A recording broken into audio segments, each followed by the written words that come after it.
The seigneurial court refers to any court that gathers under an individual in his or her capacity as a lord, and this comes from seigneur in the Old French. The origins of seigneurial courts were threefold. First, there's jurisdiction over the lord's unfree dependents. Second, there's jurisdiction over the fiefs that a lord granted to his or her men.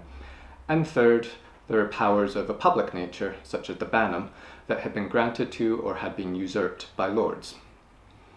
Lords' courts were composed of the lord's fief holders and his or her peasant tenants. Historians have sometimes identified two features thought to characterize these courts. The first was judgment by peers, whereby an individual had the right to be judged by his equals of whatever status, and the second was the lack of a distinction between law and fact, with cases in seigneurial courts often settled by simple procedures, such as trial by combat. Because of this apparent procedural simplicity, lords' courts have often been viewed negatively in comparison to courts following Romano-canonical procedures characteristic of the canon and/or the civil law.